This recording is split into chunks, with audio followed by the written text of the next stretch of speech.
Sony पाट गावातील माऊली पाटीलच्या खून प्रकरणी तिघा संशयितांच्या मुसक्या पोलिसांनी 4 तासात आवळल्या। सांगली जिल्ह्यातील मिरज तालुक्यातील सोनी पाटगाव परिसरात पूर्व वैमनस्यातून ज्ञानेश्वर उर्फ माऊली राजेश उर्फ साहेबराव पाटील वय वर्ष 32 राहणार पाटगाव या तरुणाचा कोयता आणि एडक्याने सपासप वार करून निर्गुण खून करण्यात आल्याची धक्कादायक घटना घडली आहे।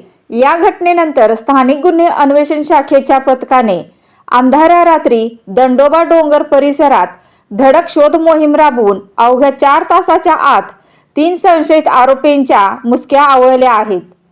पोलिसांच्या या जलद आणि धडक कारवाईचे सर्वत्र कौतुक होत आहे। बारच्या पाठीमागील शेतात गाठून सपासप वार केले। मिळालेल्या माहितीनुसार शनिवारी रात्री माऊली पाटील हा पाटगाव येथील राजरत्न बारमध्ये बसलेला होता। त्यावेळी संशयित आरोपी तेथे आला। संशयितांना पाहताच धोक्याची घंटा ओळखून माऊली पाटील यांनी बारच्या मागील बाजूने पळून जाण्याचा प्रयत्न केला, मात्र हल्लेखोरांनी त्याचा पाठलाग करत जवळच असलेल्या शेतात त्याला गाठले। तेथे त्याच्या डोक्यावर, मानेवर आणि हातावर धारदार कोयता व एडक्याने भीषण वार केले। या प्राणघातक हल्ल्यात गंभीर जखमी झालेल्या माऊली पाटील याचा जागीच मृत्यू झाला। जुन्या वादातून घडले हत्याकांड। बेंदूर सणाच्या दिवशी डोंगरवाडी येथे आयोजित करण्यात आलेल्या बैलगाडी शर्यती दरम्यान माऊली पाटील आणि संशयितांमध्ये वाद झाला होता। तसेच करोलीयम येथील मारामारीच्या घटनेवरून त्यांच्यात तीव्र पूर्ववैमनस्य निर्माण झाले होते। याच जुन्या वादाचा राग मनात धरून संशयितांनी हे हत्याकांड घडवून आणल्याचा प्राथमिक अंदाज पोलिसांनी वर्तवला आहे। दंडोबा डोंगरात शोध मोहीम, तिघे ताब्यात।